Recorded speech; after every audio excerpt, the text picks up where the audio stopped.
Throughout history, many societies have developed brutal and inhumane methods of punishment and torture as a way to enforce laws, maintain power, or instill fear. These methods often targeted not only the body, but also the mind, using creative and horrifying techniques to break the will of those deemed guilty. From ancient Rome to medieval Europe and beyond, the ingenuity behind these tortures reveals the darker side of human nature. In this video, we'll dive into some of history's most infamous methods of torture, including the Poena cullei, Scaphism, and the terrifying practice of execution by elephant. If you're interested in more historical deep dives like this, don't forget to like the video and subscribe to the channel for more fascinating, albeit chilling, content. Poena cullei, Roman sack. The Poena cullei, or the Roman sack, was a particularly gruesome form of punishment used in ancient Rome, primarily to deal with the crime of parricide, killing one's own parent. This form of execution was designed not only to kill the guilty, but to do so in a way that maximized suffering and disgrace. The method involved placing the condemned in a large leather sack along with a mix of live animals, which could include snakes, dogs, monkeys, or even roosters. Once the person was sealed inside, the sack was thrown into a river, drowning both the person and the animals in a chaotic and terrifying death. The inclusion of animals in the Poena cullei was symbolic, representing the unnaturalness of the crime of parricide. Romans believed that killing a parent was one of the worst offenses imaginable, deserving of a punishment that was equally unnatural and brutal. The animals, often chosen for their aggression or unpredictability, would attack the condemned in their panic, making the experience even more horrifying. The presence of these animals reflected the chaos and disorder the crime of parricide brought into the natural order of Roman society. Though terrifying, the Poena cullei was relatively rare, used only for extreme cases of parricide. Still, its psychological impact on Roman citizens was profound. The ritualistic nature of the punishment, coupled with the involvement of animals, was intended to strike fear into the hearts of anyone who might contemplate such a crime. The Roman legal system was focused not only on punishing the guilty, but on deterring others through displays of cruelty. Ultimately, the Poena cullei highlights how ancient civilizations often blended symbolic elements with practical punishments to reinforce societal norms. The act of drowning a parricide with wild animals was not just about execution, it was about making a statement. The use of such a specific and horrifying method of punishment emphasized the deep-rooted importance of familial respect and the severe consequences of violating that bond. Scaphism, Persian boat.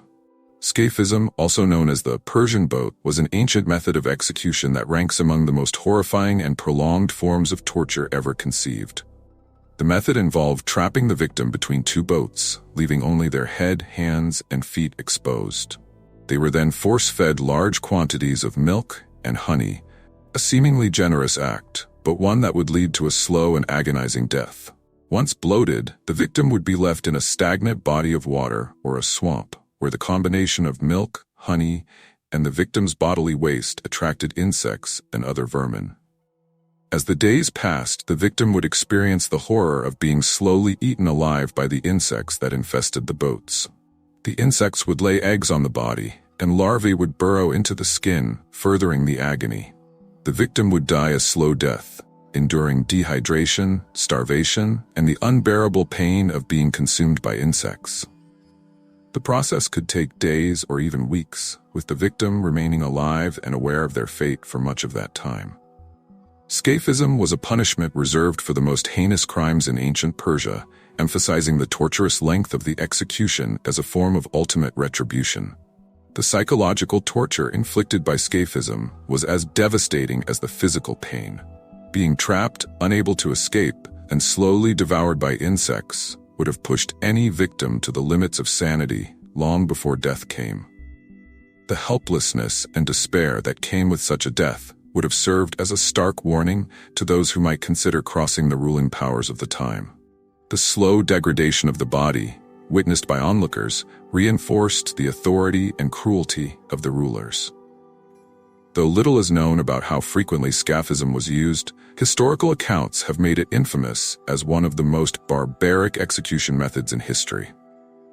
It serves as a reminder of how torture and execution were not just about killing, but about making the condemned suffer in the most agonizing and prolonged way possible. This practice reflects the extreme lengths to which ancient civilizations would go to maintain control through fear. Torture with rats. The torture method involving rats is one of the most nightmarish examples of the human capacity for cruelty. This practice, which was reportedly used in medieval Europe, particularly in places like the Netherlands and England, involved placing a live rat on the victim's bare abdomen. A heated metal container was then placed over the rat, which, in its panic to escape the heat, would attempt to burrow through the only soft material available, the victim's flesh. The rat would claw and gnaw its way into the body, causing excruciating pain and often leading to a slow, painful death. The ingenuity of this torture lies in its psychological and physical torment. The victim would first experience the terror of knowing what was about to happen, watching as the rat was placed on their body and feeling the heat of the metal container. Then came the unimaginable pain of the rat digging into their skin, all the while knowing there was no escape. This method was as much about breaking the victim's spirit as it was about inflicting physical suffering. Rats were chosen for this method of torture, not just because of their ability to burrow, but because they have long been associated with filth and disease. The thought of having a rat, an animal viewed with such disgust, inside one's body added an extra layer of horror to the torture. Victims were not only subjected to intense physical pain, but were also forced to endure the psychological torment of being violated by such a reviled creature. While the use of rat torture has faded into history, its memory persists as a symbol of medieval cruelty and the extreme methods once used to punish or extract information from prisoners. The sheer brutality of this torture technique serves as a reminder of the lengths to which humanity can go when driven by vengeance, power, or the need to instill fear. It remains one of the darkest examples of medieval punishment methods. Chinese water torture. Chinese water torture, despite its name, is believed to have originated in Italy during the 15th century, though it became widely associated with Chinese methods of punishment. Unlike other forms of physical torture, this method focused on psychological torment, making it a unique form of cruelty. The victim would be restrained, often lying flat, and subjected to a slow, continuous drip of water falling on the same spot on their forehead. At first, this might seem harmless, but over time, the repetitive nature of the drops would drive the victim to the brink of insanity. The slow, relentless dripping would cause the victim's mental state to deteriorate as they awaited each drop with increasing dread. The feeling of helplessness, combined with the physical discomfort of the constant pressure in one spot, would lead to psychological breakdowns. Over time, this seemingly simple method could cause extreme stress, anxiety, and eventually, complete mental collapse. In many cases, victims reported hallucinations and paranoia before losing their grip on reality. The genius and horror of Chinese water torture is its subtlety. There are no visible injuries, no blood, no marks of violence. Yet the damage it causes is profound, targeting the mind rather than the body. It capitalized on the human tendency to focus on patterns and rhythms, slowly wearing down the victim's mental defenses until they were unable to cope with the anticipation of the next drop. It was a slow and methodical process, but one that ultimately proved just as effective as more violent forms of torture. Though Chinese water torture might seem less brutal compared to other methods, its effectiveness lies in its ability to strip away a person's sense of control. The slow, inevitable torture of waiting for the next drop, knowing there is no way to stop it, creates a sense of helplessness that can be as damaging as physical pain. It remains one of the most haunting examples of how psychological torture can be just as devastating as physical punishment. Tar and feathering. Tar and feathering was a punishment commonly used in both the United States and Ireland as a form of public humiliation. In this practice, the victim would be stripped or partially stripped, and hot tar would be poured over their body, followed by the application of feathers. The tar would stick to the skin, and the feathers would cling to the tar, creating a ridiculous and humiliating appearance. Once tarred and feathered, the victim would often be paraded through the streets, exposed to public ridicule and mockery. Though tar and feathering did not usually result in death, it was still a painful and humiliating experience. The hot tar would cause burns, and the process of removing the tar later could tear off skin and hair.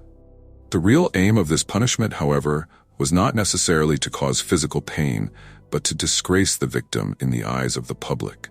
It was often used as a way for communities to enforce their own version of justice, targeting individuals who were seen as traitors, tax collectors, or political enemies.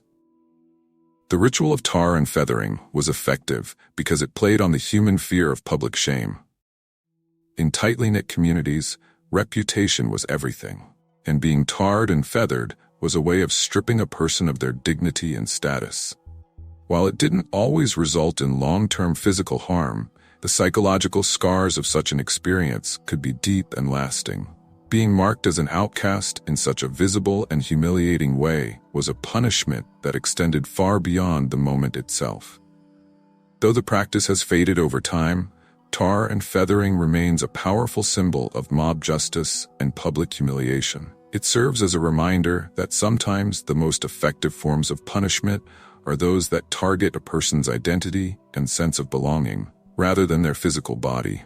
Tar and feathering was as much about social control as it was about punishment, making it one of the most memorable examples of public retribution in history. Execution by elephant, Gunga Rao. Execution by elephant, also known as Gunga Rao, was a method of capital punishment used in South and Southeast Asia for centuries. Elephants, revered for their strength and intelligence, were trained to execute prisoners in a variety of gruesome ways.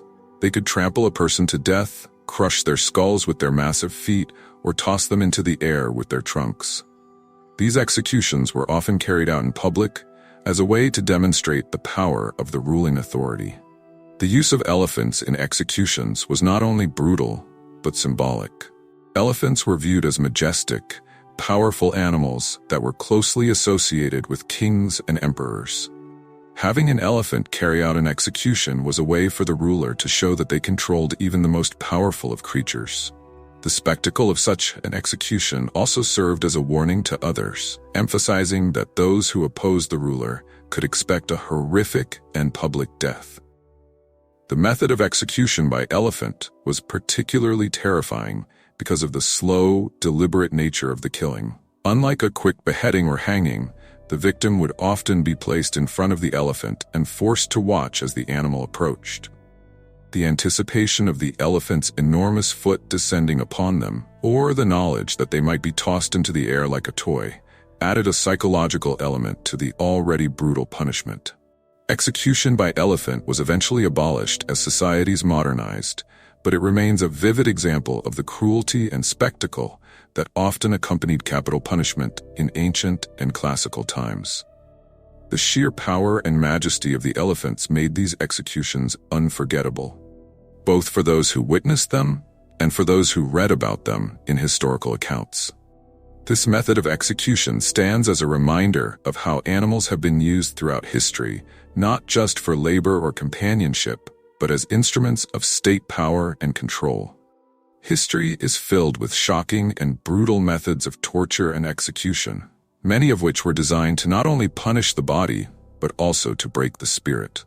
From the Poena cullei in ancient Rome to the horrifying execution by elephant in South Asia, these practices reflect the lengths to which societies would go to maintain order and instill fear in their populations. Each method of torture we've explored today reveals a dark chapter in human history, where creativity and cruelty often went hand in hand. If you found this exploration of historical torture methods fascinating, make sure to like the video and subscribe to the channel for more deep dives into the past. There's always more to uncover, and we can't wait to share it with you.